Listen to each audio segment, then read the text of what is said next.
Επήγε το Βασιλόπουλο. Έμεινε η Λουλούδο ρίχνοντας τα δάκρυά της στο κύμα, στον αέρα στέλνοντας τους αναστεναγμούς της και την προσευχή στα ουράνια.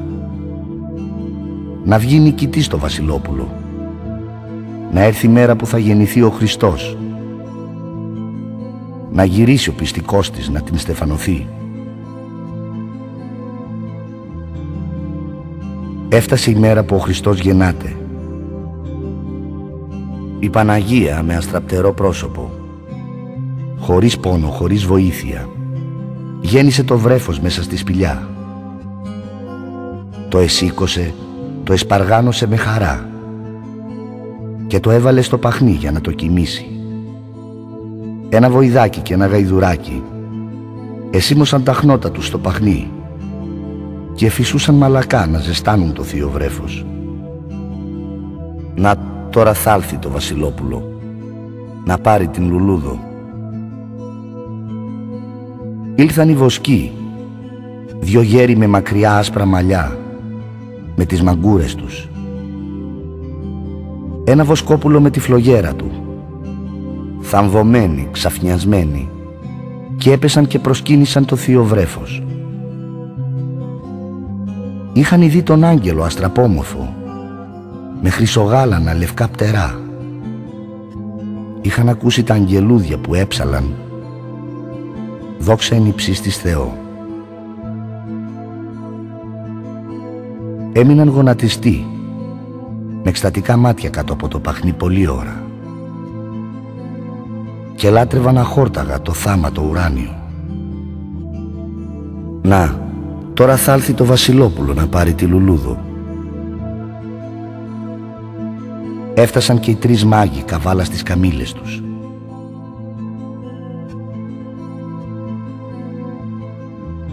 Είχαν χρυσές μήτρες στο κεφάλι και φορούσαν μακριές γούνες με πορφύρα κατακόκκινη, και τα αστεράκι ένα λαμπρό χρυσό αστέρι. Χαμήλωσε και κάθισε στη σκεπή της σπηλιάς και έλαμπε με γλυκό ουράνιο φως που παραμέριζε της νυχτός το σκοτάδι. Οι τρεις βασιλικοί γέροι ξεπέζευσαν από τις καμήλες τους, εμβήκαν στο σπήλαιο και έπεσαν και προσκύνησαν το παιδί. Άνοιξαν τα πλούσια δισάκια τους και πρόσφεραν δώρα, χρυσό και λίβανο και σμύρνα. Να, τώρα θα έλθει το Βασιλόπουλο να πάρει τη Λουλούδο. Πέρασαν τα Χριστούγεννα. Τελειώθηκε το μυστήριο. Έγινε η σωτηρία. Και το Βασιλόπουλο δεν ήλθε να πάρει τη Λουλούδο.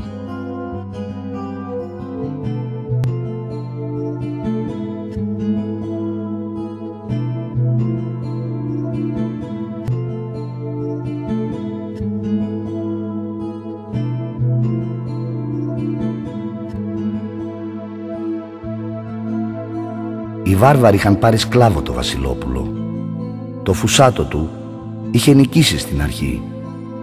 Τα φλάμπουρά του είχαν κυριεύσει με αλλαλαγμό τα κάστρα των βαρβάρων.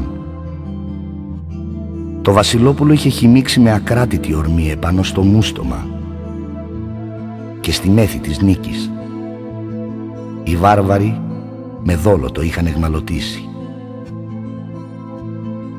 Τα δάκρυα της κόρης επίκρανα το κύμα ταλμηρό. Οι αναστεναγμοί της διελύθηκαν στον αέρα και η προσευχή της έπεσε πίσω στη γη, χωρίς να φτάσει στο θρόνο του μεγαλοδύναμου. Ένα λουλουδάκι αόρατο, μοσχομυρισμένο, φύτρωσε ανάμεσα στους δυο αυτούς βράχους, όπου το λένε άνθος του γυαλού, αλλά μάτι δεν το βλέπει.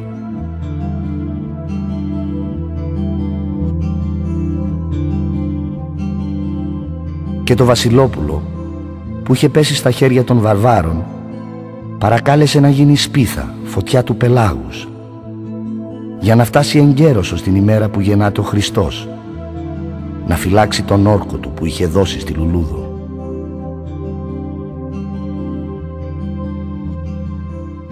Μερικοί λένε πως το άνθος του γυαλού έγινε ανθός, αφρός του κύματος, Κι η σπίθα εκείνη, η φωτιά του πελάγου που είδες, Μάνο, είναι η ψυχή του Βασιλόπουλου που έλειωσε.